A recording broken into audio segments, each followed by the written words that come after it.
After my sister's untimely demise, amidst her effects, I found a cryptic note. Never venture into the extra room in the house. Her death was enveloped in an aura of mystery. She had drowned. Her body was discovered in the bathroom, face submerged in the sink, as if she had been drowned alive, an implausible occurrence. Even in the throes of desperation, a human instinctively fights for breath. The sink was a mere 10 centimeters deep. Merely lifting her head should have been her escape. Yet, her death was officially ruled a suicide. I refused to believe she had killed herself. Just the day prior, she had been eagerly planning our future getaway to the Maldives once the pandemic subsided.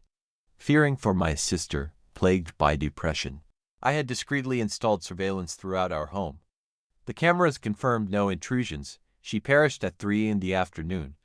Most bizarrely, she had inexplicably vanished for an hour at 1 o'clock. During that hour, she evaded every camera. Unseen in our modest 50-square-meter apartment, my sister and I shared that one room. In that missing hour, she had neither left our home nor appeared within any discernible part of it. In the span of just 1 hour, she had seemingly vanished into thin air. With tears staining my cheeks, I returned home, where I stumbled upon a mysterious note hidden under my sister's pillow. Never venture into the extra room in the house. Puzzlement creased my forehead. The message was enigmatic. Our home had always comprised just a single room. What cryptic warning had my sister intended? Perplexed beyond measure, I left the note aside for the time being. As I sifted through her effects, my sister's diary emerged, holding perhaps clues to the riddle. The weather was splendid today. My sister took me out to shop for clothes, filling me with joy. She posed a question about adopting a golden retriever. The idea was tempting, yet I chose to wait until my health stabilizes further. My health seems to improve with each passing day, a relief that lifts the weight of burden from my sister's shoulders. Tears welled up as I read these lines in her diary. My sister has been enduring her treatment with unwavering resolve. Her desire to live is profoundly strong. She wishes to continue this fight alongside me. Today, that sound echoed again, 2 distinct knocks, curiously odd. At 1 in the morning, the knocking persisted, seemingly emanating from beyond the wall, although our apartment is at the very end of the corridor. I thought about confiding in my sister, but hesitated, fearing she might suspect a recurrence of my auditory hallucinations. She's engrossed in her graduate studies, and I must keep from distracting her today. I nervously tapped twice, and shockingly, something tapped back. There should be no one there. My condition must be worsening. How peculiar, how unsettling. When did an extra room materialize in our house? When did this mysterious room appear? I'm frightened. I wanted to confide in my sister, but she seemed preoccupied and interrupted me. I've taken twice the prescribed medication, yet why can I still see that room? I'm terrified. Seeking refuge under the bed helps soothe my fear. I don't want to enter. I don't want to enter. Sister, save me, save me. The script of the final plea was desperately scrawled. The exclamation marks were starkly more pronounced than the rest. Clearly, my sister penned these words in a surge of abject terror. The diary ends abruptly at this juncture. I'm profoundly disturbed. Just days ago, my sister seemed on the verge of revealing something significant. Her expression was one of restrained urgency. At the time, I was distracted by an online class and brusquely cut her off. Now, as I clutched the diary, my hands tremble uncontrollably. If only I had listened attentively then, might my sister still be alive? I searched desperately for more clues among her remaining possessions. Alas, there are no more leads. Drawing a deep breath, I emulate my sister, lying down beneath the bed, searching for solace in the shadows. Beneath the bed, the wooden planks were marred with deep, densely clustered scratches from fingernails. The extent of my sister's helplessness and despair was palpable. Damn it. Overwhelmed, I punched the planks hard, emotions spilling over uncontrollably. It was all my fault. Despite knowing my sister struggled with depression, I had cruelly interrupted her. Her diary entries painted a grim picture. Her mental state had dramatically worsened. She had been plagued by intense auditory and visual hallucinations. Yet, sharing our nightly rest, I had noticed nothing amiss. I had believed she was on the mend. My heart throbbed with a bitter ache. Consumed by deep guilt towards my sister, I lay down, eventually succumbing to sleep without realizing. A faint tapping sound woke me. Knock knock. I clicked to read the latest chapter of Midnight Montage, In the Darkness. Who walks with me, and jolted awake. What was that noise? Listening closely, it appeared to emanate from beyond the wall. It was exactly as described in my sister's diary. As if someone was knocking from the room next door, exactly 2 knocks. A chill of fear crept up on me. I glanced at the time. It was precisely 1 a.m. It turned out, my sister had not been imagining things. The sound was undeniably real. My room sits at the corridor's end, where there should be nothing but air beyond the wall. Trembling, I knocked twice on the wall, just as my sister had. Unexpectedly, there came a response. Knock knock. It seemed as though someone was echoing my actions from the other side. A chilling vision flashed before me. Someone was pressed against the wall, gently tapping back, twice. We were separated by nothing more than the wall itself. Overcome with trembling, I drew a deep breath, summoned my courage, and ventured into the living room. I opened the window and, still trembling, peered out. A dim, yellowish light spilled through. Astonishingly, there was now a window on the right side of this wall, an impossibility. My room is adjacent to this wall, and it doesn't have a window on this side, and the lighting in my room was never this murky yellow. Then, the window was pushed open from the inside. It creaked, piercing the silence of the night. A hand, ghostly pale, reached out. My eyes widened in shock upon seeing the string of red beads on the hand I had personally made that bracelet for my sister, yet now, it dangled eerily before my eyes. My breathing abruptly intensified. My heart raced, pounding as if it were about to burst out of my chest. Frozen in place, I stared transfixed at that inexplicable window. A moment later, long black hair cascaded into my field of vision. I had emerged slowly. The cold wind lashed at my face painfully. I clamped down on my lip, consumed by fear. The girl's head drooped as though it had no neck, tilting at an impossible angle. Gradually, her face turned towards me. It was unmistakably clear. It was my sister, just hours before. I had personally taken her body to the funeral home, yet now, she stood before me. Her complexion was deathly pale, her dark eyes bored into mine. Her lips parted, as if she were about to speak. "Do not enter this room." I deciphered the phrase from her lips. In an instant, a deluge of fresh blood flowed from her mouth. Dizziness overwhelmed me, and the vision of my sister blurred further. Darkness swallowed my sight. When I opened my eyes, it was 6 in the morning. I lay in the living room, my body both sticky and icy. Remembering the horrors of the previous night, I sprang up and flung open the window. There was no window on that wall. Last night's vision felt like a mere dream. But I knew it was not a dream. The same events described in my sister's diary had unfolded before me. I now understood the cryptic message my sister had left behind. Indeed, an extra room had manifested in our house last night, a room that should not exist. This afternoon, I'm scheduled to retrieve my sister's ashes from the funeral home. Yet, just before I blacked out yesterday, I distinctly saw my sister appear in that additional room. I was desperate to uncover the link between that room and my sister's death. I located my sister's phone, which was out of battery. After charging it, it began to vibrate incessantly. It held many unread texts. Upon scanning these texts, I discovered that my sister had an online friend with whom she frequently conversed. This friend seemed oblivious to my sister's passing. Their messages repeatedly referenced a room. I'm terrified. My illness may have worsened again. Not only can I see that extra door, but I can also hear them talking. Those whispering voices. I can't bear this anymore. I visited the doctor today, and he prescribed new medication. The online friend had continually tried to assure my sister that she was just experiencing hallucinations. After deliberation, I resolved to disclose my sister's passing to this friend. It took quite some time for the friend to respond after learning of my sister's death. Click here for the latest chapter of Midnight Montage, In the Darkness, Who Walks With Me. I am saddened by this news, but next, it's your turn. Fear instantly gripped my heart. What do you mean? Sorry, your message could not be sent. The number is not in service. My heart sank, and I quickly tried dialing the number again. The number you have dialed is not in service.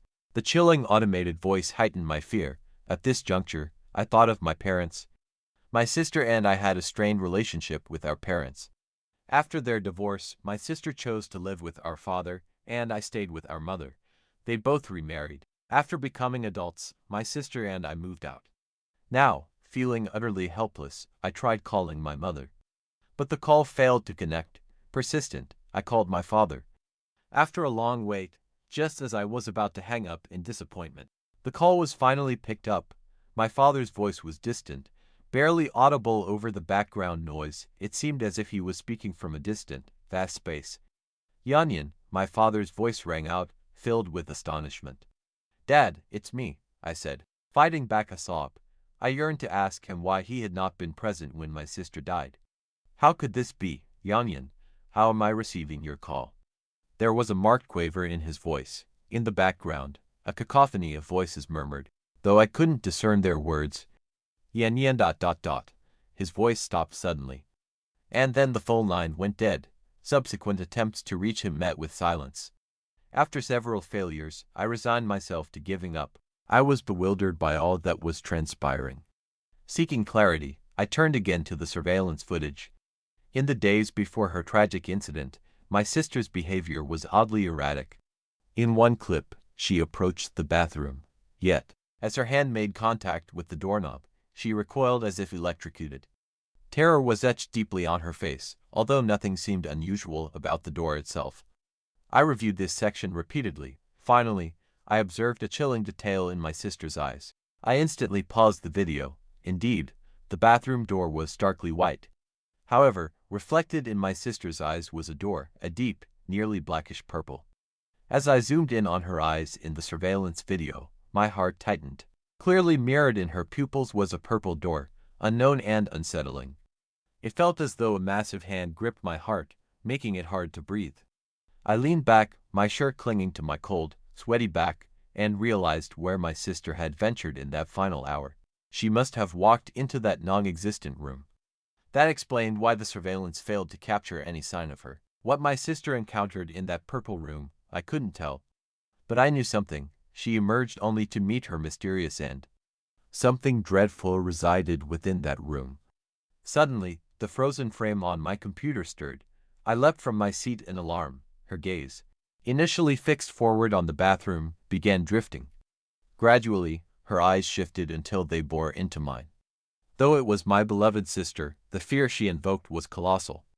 I pounded at the power button frantically, but the computer wouldn't shut down. Her dark pupils continued to stare straight at me. Suddenly, I was transfixed. Reflected in my sister's dilated pupils were ghastly pale feet. A piercing cold enveloped me, and I turned my head slowly.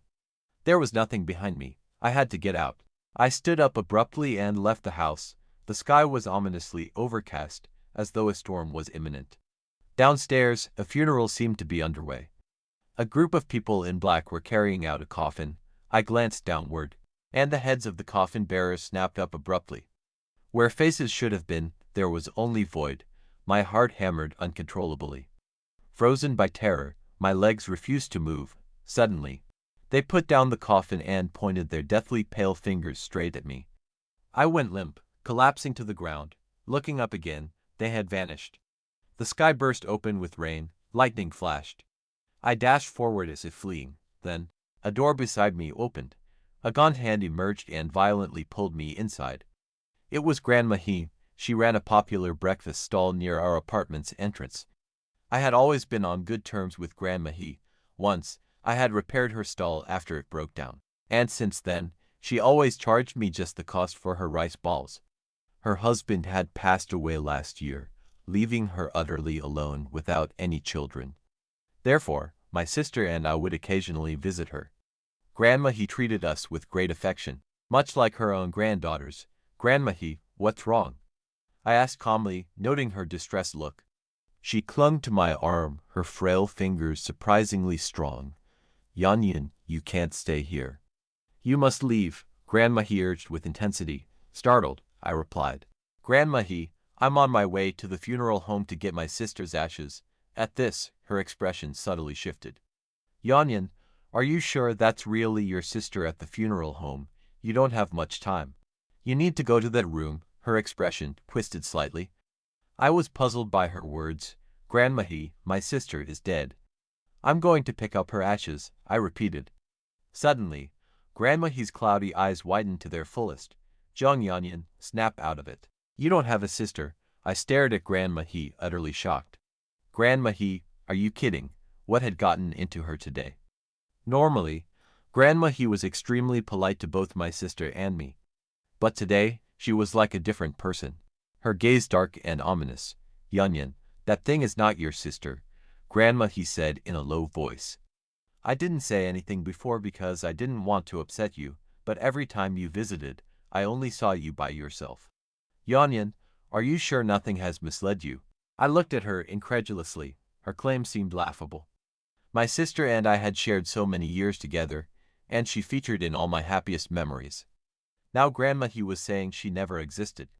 How was that possible? I forced a grim smile. Grandma He, what's wrong with you today? Why would you say something like that? My sister is dead. Making jokes like this is incredibly disrespectful.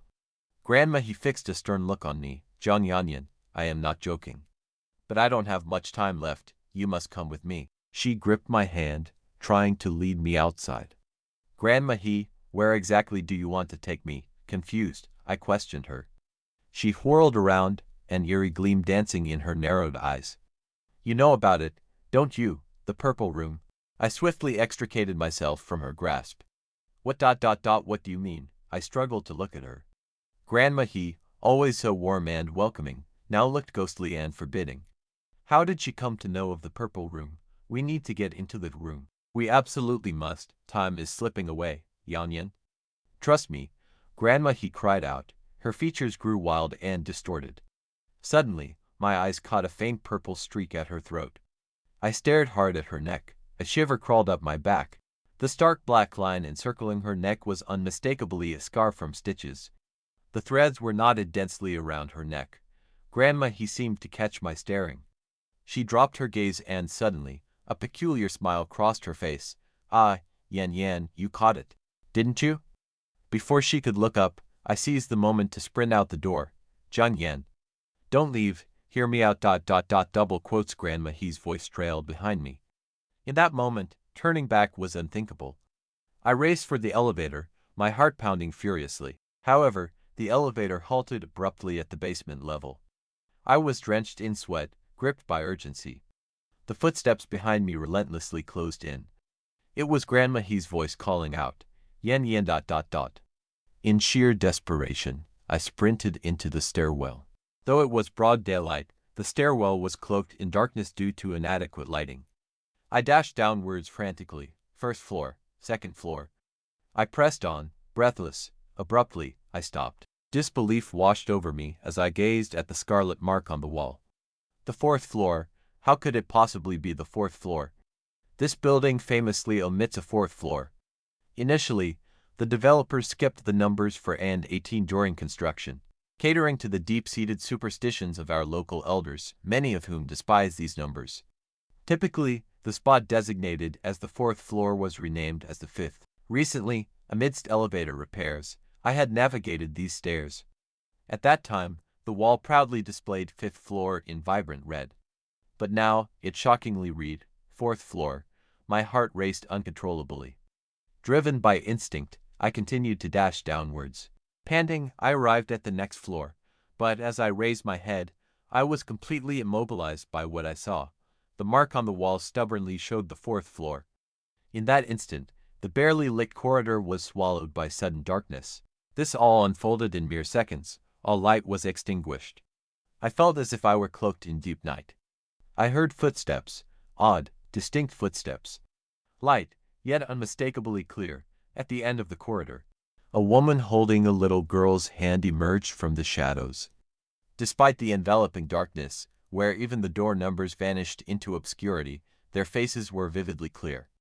They smiled, their complexions unnaturally pale, both the woman and the girl, clasping hands, were dressed in red, but as my eyes lowered, my pupils involuntarily constricted. Their feet were bare, toes pointed upward as they walked. This explained the eerie quality of the footsteps. A primal urge surged through me. Run, I bolted, muscles coiled tight, heading for the stairs. But as I took a few steps down, I stopped dead. For there, resting on the banister, was a pallid hand. Its nails were sharp, lacquered with scarlet polish, a ghastly face, bearing a faint smile, peered around the stairwell corner, fixing its gaze directly on me. It was the woman I had encountered. The atmosphere seemed to freeze in that instant. It felt as if I had stepped into a freezer, with wide eyes. I watched as the woman and the girl slowly made their way towards me, hand in hand. Their smiles were constant on their faces, bizarre and rigid smiles. It wasn't until they were close that I fully grasped the oddity of their smiles.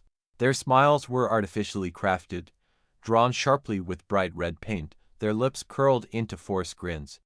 "Who are you?" I asked, trembling. The girl stepped closer, sniffing the air.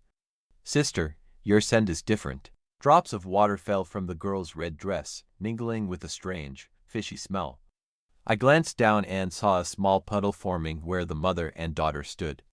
My palms were slick with cold sweat, my heart hammering in my chest. Abruptly, the girl raised her head, her face, unsettlingly distorted, looked straight at me and declared, "Sister, Mommy said to tell you, don't go into that purple room." Startled, I turned my gaze to the woman. "How do you know about the purple room? What exactly is inside that room?" Suddenly, I was presented with two profoundly different truths. Grandma He and the woman were there. The woman remained poised on her tiptoes. Droplets of water incessantly trickled from her. Streams of water cascaded down her hair. A stifling, fishy odor engulfed the stairwell. "The purple room... do not enter."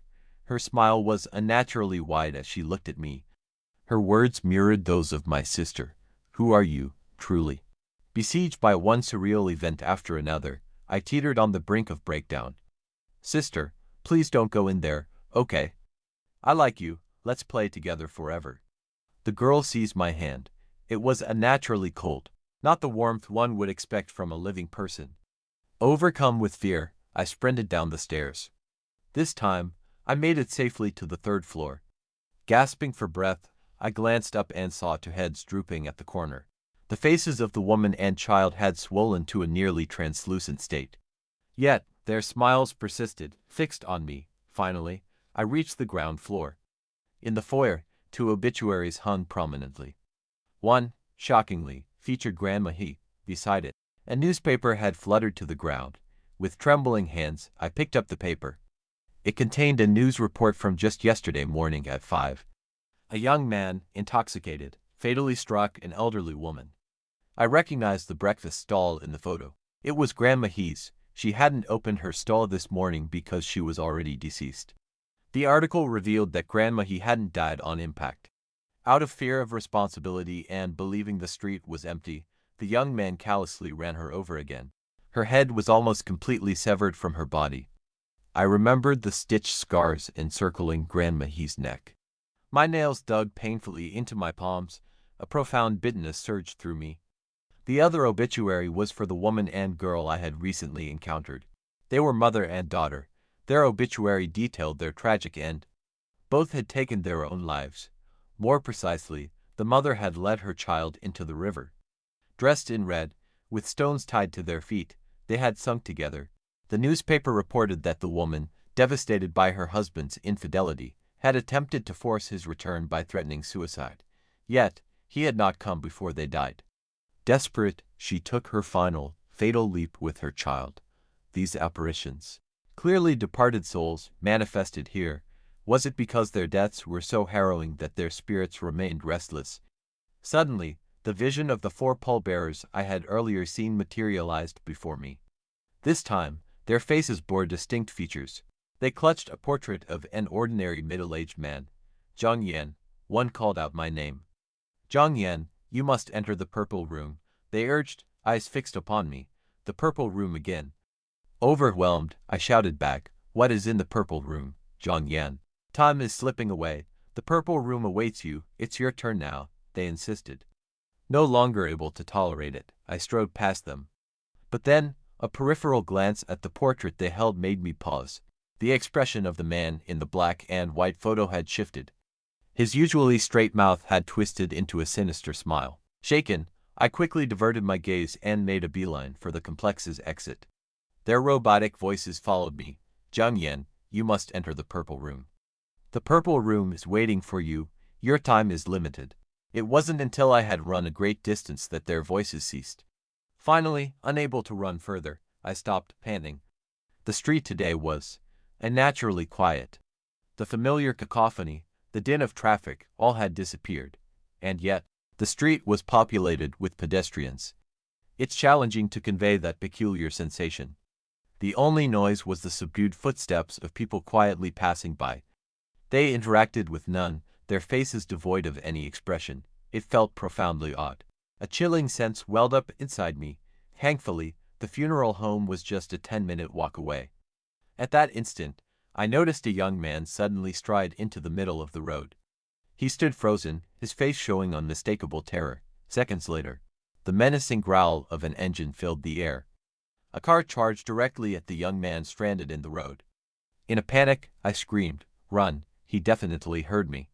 His face contorted as he glanced my way, yet he stood immobile, rooted to the spot. The passers-by seemed utterly blind to the scene, continuing on their emotionless trek. The scene that unfolded next was nightmarish. The car plowed over the young man. I shook and forcibly shut my eyes. The young man's screams of agony tore through the air. This was undeniably deliberate murder. Trembling, I reached for my phone to call the police.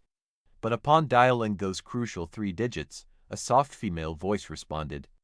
"I'm sorry, the number you have dialed is not in service." I was seized by horror. How could the emergency number possibly be out of range? As the sedan began to pull away, I hastily took a photo of the license plate. Yet, this plate stirred a vague sense of familiarity.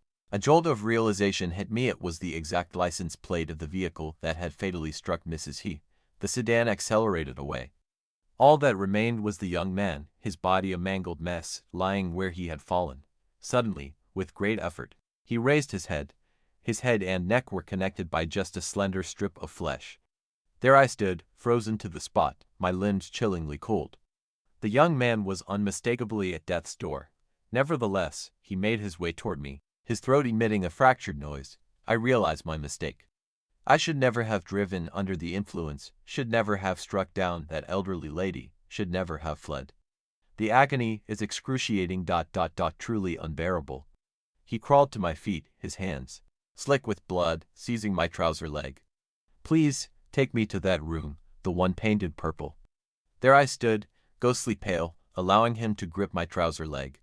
He was the same youth who, in a drunken blur, had fatally struck Mrs. He, according to the newspapers.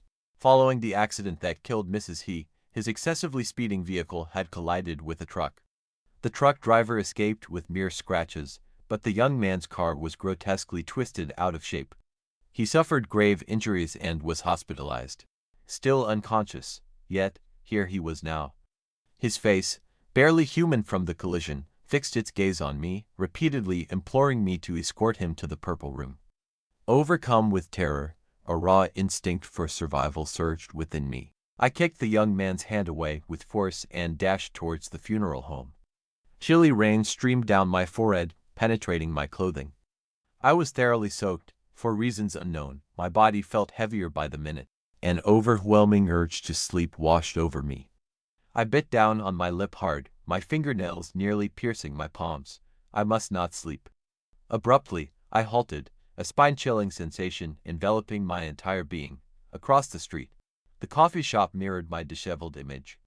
Yet, it failed to capture the shadows of the pedestrians hastily passing by. At that moment, I understood the origin of that intense, peculiar sensation. Amidst the downpour, I was the only one drenched. Those passing by were immaculately dry, untouched by the rain. My heart thudded wildly. Who were these figures on the street? Suddenly, every figure on the street came to a halt. In a haunting synchrony, they turned towards me with eerily slow movements. Their expressions blank, a profound unease gripped me. I hastened my steps toward the funeral home. Luckily, it was just ahead. "Sir, I've come to retrieve my sister's ashes. Would you mind letting me in?" In the security booth, an elderly man was dozing, his head supported by one hand. Next to him, a radio emitted the static-filled sounds of opera noise that, though usually bothersome, now provided immense relief. At last, there was some noise. The old man's eyes fluttered open, and upon seeing me, he suddenly widened them. You. His gaze was one of sheer terror. Yet, he unlocked the door and allowed me entry. I located a staff member and inquired about the location of my sister's ashes. The staff member's brow furrowed as he listened. There's no record of a Chiang among this morning's cremations. Could there be some mistake? He asked, bewildered. My heart raced. Why was my sister's name missing? I had been assured just yesterday to collect her ashes today, madam. I believe you're mistaken. To clarify, we only processed 2 bodies this morning, both male. I am quite certain of that, the staff member said with evident impatience. How can this be? There must be a mistake. My sister's body was brought here just yesterday, and one of your colleagues instructed me to return this afternoon, I implored urgently. The male staff member frowned. Someone from here told you that. Describe him, then. He looked doubtful. He was a male, about 35 years old, with a pronounced black mole on his chin, not particularly tall, around 1.70 meters, and he spoke with a distinct northeastern accent. Upon hearing my description, the staff member stepped back abruptly, gazing at me as though he had seen a ghost. The man you're describing was our former employee, Ziliu. He died in an accident a month ago, and we cremated his body here among his colleagues. My face drained of color. This was yet another encounter with the inexplicable. I don't understand what's happening. I just want to retrieve my sister's ashes. I was on the brink of despair. At that moment, a middle-aged man stepped out. The staff member called him Brother Su and whispered something to him. Brother Su scrutinized me with an odd look. In fact, we did process a deceased named Chiang. I gazed at him, heart-pounding. But that occurred 10 years ago. Brother Su appeared lost in memories. That young girl, I don't know why, but her image is still clear in my mind. She was stunningly beautiful, with skin as white as snow, yet she died so tragically young. However, her beauty isn't what etched her name in my memory. It was something uncanny. A visage of fear shadowed Brother Su's expression. We had to cremate Jianghu's body twice before it was thoroughly reduced to ashes. The first time we retrieved her from the furnace, she was completely intact, which defies all logic. At 850 degrees Celsius, even divine beings would disintegrate. Yet, there she was, unscathed, her previously closed eyes now wide open. I was merely 20 at the time, and the incident left everyone aghast. But fortunately, the body was completely consumed in the second attempt. You say you're Jianghu's sister. I must tell you, Chiang died a decade ago. It's impossible that she was brought in yesterday. Brother Su regarded me with an odd look. At that instant, a bone-chilling cold radiated from every pore. They informed me that my sister Chiang had died 10 years ago. 10 years ago, I was 12, and Chiang was 16. How could my sister have passed away so young? She seemed to have been with me all along.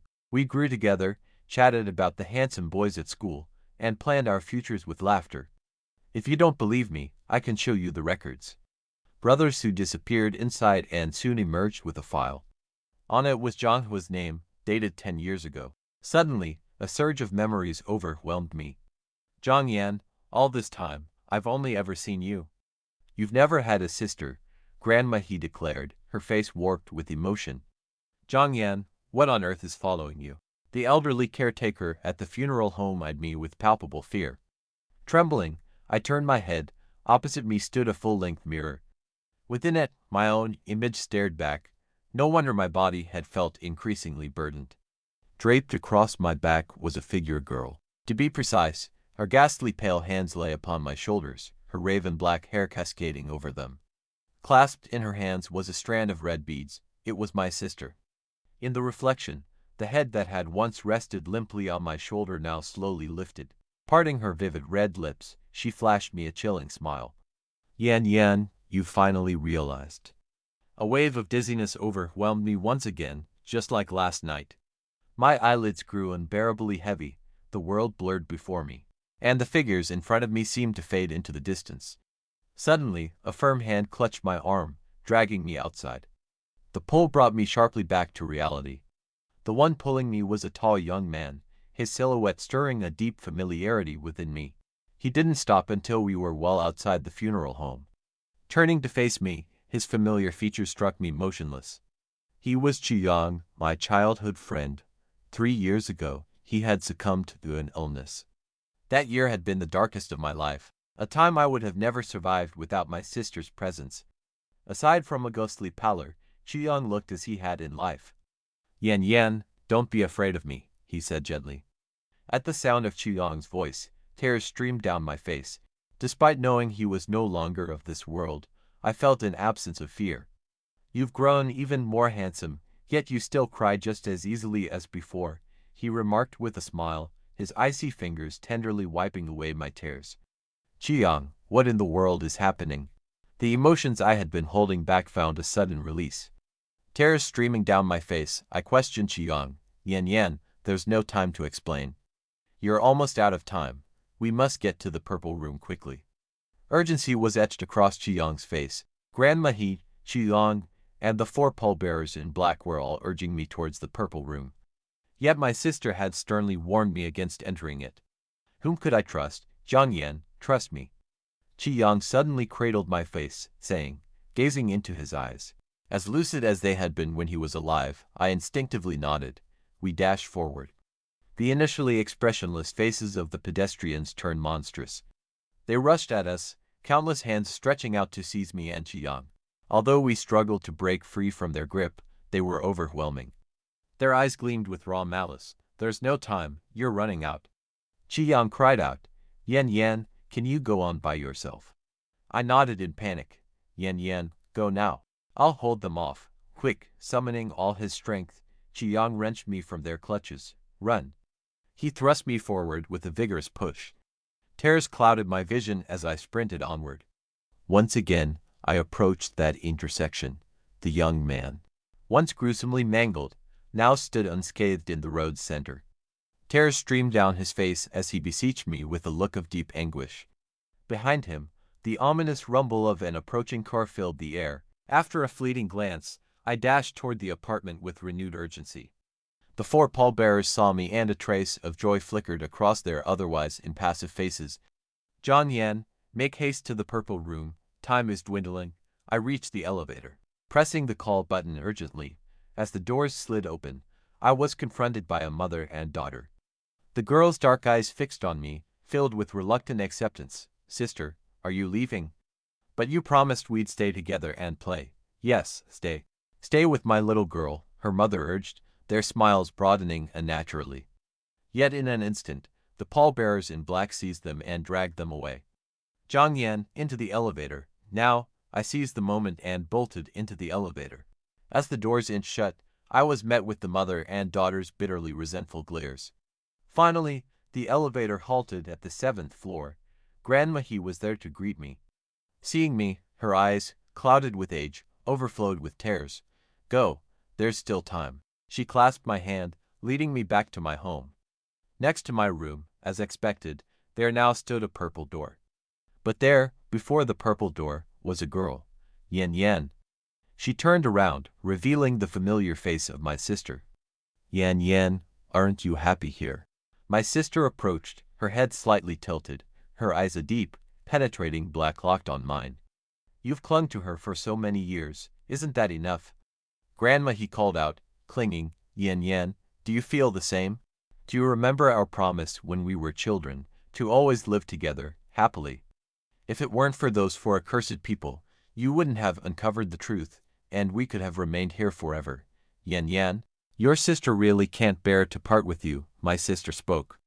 In that instant, memories that my mind had repressed surged forward. Indeed, my sister had died 10 years ago. And the person indirectly responsible for her death was me. My sister, Zhang Hua, was born with a congenital heart condition. Her life was plagued not only with heart disease but with a myriad of other ailments. Thus, our parents' attention was invariably fixated on her, and I was the one perpetually neglected. Eventually, my mother couldn't bear it any longer. She sought a divorce, planning to take me with her. I truly loved my sister. Yet, I recognized that she was the cause of our family's disintegration. That day, my sister learned the reason behind our parents' divorce. She was bathing in the tub at that time. Our parents, who had always doted on her, left us to go to the civil affairs office by themselves. Her illness had made everyone's life burdensome and wearisome. The cost of her medical care was steep, and our parents were just regular workers.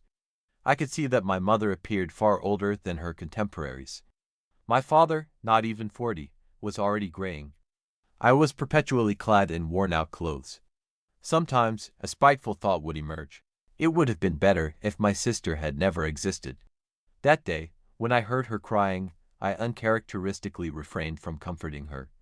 Her cries grated on me. I used earplugs to block out her sobs, which brought me immediate relief. I don't know how long I slept, but upon waking and going to check on her, I was confronted by her lifeless body in the bathtub.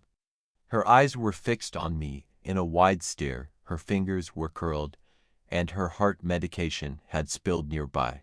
She had experienced a heart attack but couldn't reach her medication in time. She didn't have the strength to climb from the bathtub and ultimately drowned. At 12, I was so terrified that my screams were silent. I tried to call for help but tumbled down the stairs. When I next awoke, I was in a hospital. My parents were devastated, burdened with guilt, visibly aging as if 10 years had passed overnight. The memory of my sister's death tormented me. I recurrently dreamt of the dim, damp bathroom, her body submerged in the tub, eyes glaring at me. Several of her fingernails were broken. She must have screamed my name in desperation. Had I not worn earplugs, perhaps she might still be alive. I was indirectly the cause of my sister's death. Contemplating all this, tears flowed freely from my eyes. Weeping, I began to laugh. Sister, I won't leave. Would it be okay if I stayed here with you? It must be lonely being alone. My sister gazed intently at me. Really? Grandma, he interjected anxiously. Yin Yan, you're out of your mind. Do you know where this is? This is the threshold between life and death. The dead must cleanse their sins here before they can be reborn. You're not yet dead. If you enter that room, you can return. If you don't depart now, you'll be gone forever. The door, it's nearly shut. True enough, the purple door was subtly fading into transparency. I've made my choice. I wish to remain with my sister, I declared serenely. Had it not been for my actions, my sister would still be alive. She might have blossomed into a stunning woman, just like I have. Yet, she was taken at 16, bound to this place eternally. Every once in a while, I relive my drowning, endlessly suffering the torments of my life. That's the cost of my lingering here. But forsaking you, even if only for the fleeting opportunity to reunite with my sister, I find solace. Suddenly, my sister's hand brushed against my cheek. Her touch was piercingly cold, and an involuntary shudder ran through me. Yin Yan, my beloved Yin Yan, the sister I've adored and valued more than anyone since we were little. Her eyes, deep and dark, gazed into mine, casting an enigmatic shimmer. My lingering attachment is so intense that I'm barred from the cycles of rebirth. I can only shadow you. Invisible though I may be, I've observed your growth, celebrated your acceptance into a prestigious university, and I've felt joy for you. Yet, there's an ache knowing your solitude. Yan Yan, I've harbored no resentment towards you. My only regret is my frailty, my inability to accompany you through life's journey. I have gazed upon you for so long that eventually, solitude too crept in. Oh, how deeply I wish for my Yan Yan to be with me, watching over me, but now, above all, I wish for Yan Yan to thrive. Suddenly, the purple door swung open. There, lying inside, was me. I was on the ground, with the doctor fervently performing chest compressions. My parents were shedding tears, fervently calling out my name. Yan Yan, Dad is certain you'll pull through. We've wronged you these many years. Dad received your call. No matter where you are, you must return, I beg of you. The father I believed held no affection for me wept unabashedly like a child. Surrounding me were police and ambulances. The memories flooded back, including the accident's origin. That day marked my sister's memorial. Driving to honor her, I encountered 4 villagers bearing a coffin. Just as I was to pass them, my steering failed. The car veered uncontrollably and crashed into a tree. In that instant, my sister's smiling face appeared in the rearview mirror. When consciousness returned, she was by my side. Confusion clouded my memories. I had thought I heard my sister's desperate calls for help that day and had managed to revive her. I believed she had remained constantly by my side. It was my overwhelming fixation, my selfishness that day. Overwhelmed by solitude, I pulled you into this world, she admitted. Move on, Yan Yan, she urged, smiling tenderly. I never once blamed you. It's time for us both to release our burdens, Yan Yan. After her words, my sister pushed me firmly, and I fell back into the room. Yan Yan, should there be another life, I still wish to be your sister. Suddenly, everything went black. I blinked open my eyes. She's alive. The doctor's voice rang out, filled with elation. My parents, tears cascading down their faces, wept openly. Yan Yan, my beloved Yan Yan. The 4 villagers, who had carried the black coffin, now stood by me, their expressions alight with happiness. They were, indeed, alive. The facelessness I had perceived in that other realm was merely because I hadn't clearly seen their faces before the crash. With no prior memories of them, they remained undefined to me. Quickly, I was rushed to the hospital. My parents remained vigilantly by my side all night, their gazes laden with anguish and remorse. My mother gripped my hand firmly, offering silent comfort. Her hand seemed unusually worn compared to others her age. Actually, when I told you I was remarrying, it wasn't true. I will never again leave my daughter because of old wounds, my mother confessed, her voice thick with emotion. I haven't remarried either, interjected my father, his gaze lifting to meet ours. A moment of silence passed before it was broken by our collective laughter. Yet, I remained intrigued about how those 4 villagers had managed to enter that other realm. My mother shared that they believed the accident had happened because I was trying to evade them. Filling them with remorse, one had explained to my parents that they were all familiar with the spiritual world and felt that my condition was abnormal, likely stranded at the threshold of life and death. They were resolute about entering that limbo to rescue me, unscathed. Suddenly, someone entered the hospital room. I looked up to see it was one of those villagers. You seem to be making a good recovery, the middle-aged man greeted me with a warm smile. After I thanked him courteously, a wave of concern washed over me, and I hesitantly asked, Uncle, in that world, I encountered my childhood friend who was delayed by some bystanders as he tried to assist me. Could it be possible that he might have double quotes? The bystanders, he explained calmly, are the personified obsessions of numerous souls in that realm. They tirelessly work to draw a living spirit back to reality, but they pose no threat to your departed friend. A wave of relief washed over me. Driven by curiosity, I probed further. I noticed a funeral home there, seemingly tangible. I even conversed with the staff. How is it possible for them, very much alive, to appear in that world? He offered a knowing smile. It's a common misconception that midnight harbors the Hephaestian energy, but it's actually at noon. Funeral homes, laden with yin, were a conduit at that moment, aligning with your visit at noon, hence their ability to perceive you. After he left, the room fell into a thoughtful silence. I later shared with my parents my encounter with my sister. She told me she harbored no resentment, that her longing for me was immense. Tears filled their eyes as they embraced me tightly. Chiang side story. My name is Chiang, the lifelong confidant of Zhang Yan. Following Zhang Hua's demise, Zhang Yan has altered peculiarly. Her usual smile has vanished, and her eyes have dimmed. Our friends have started to drift away, but I remain steadfast by her side. Because my affection for her has quietly blossomed. When exactly it began, I cannot say. Her large, expressive eyes and soft skin are what I cherish the most. Her gentle soul captures my heart completely. Indeed, I love everything about her. However, my health is fading fast. I agonize over what will become of Zhang Yan if I depart this world. She's sensitive, prone to tears, and would be profoundly affected. I prayed earnestly for more time. Yet, it seemed my prayers fell on deaf ears. During an unintended eavesdrop, I heard the doctor tell my parents that I had only a month left. Perhaps aware of my dwindling time, when Zhang Yan visited, I noticed Zhang Hua's presence beside her. Zhang Hua gave me a reassuring smile and held Zhang Yan's hand. It became apparent then that Zhang Yan was well. Zhang Hua had always been with her, but her demeanor was concerning. Her gaze towards Zhang Yan was laden with a deep, unsettling obsession. Worried for Zhang Yan, I made a decision I deeply regret. Taking advantage of the night as my parents slept, I removed my oxygen tube. I ended my life. I understood that those who commit suicide must atone for their sins to be reborn. So I remained in that other realm, convinced by a strong sense that eventually, Zhang Hua would lead Zhang Yan to this world. When that happens, I am determined to rescue her, because Yen Yen has always seen me as her knight.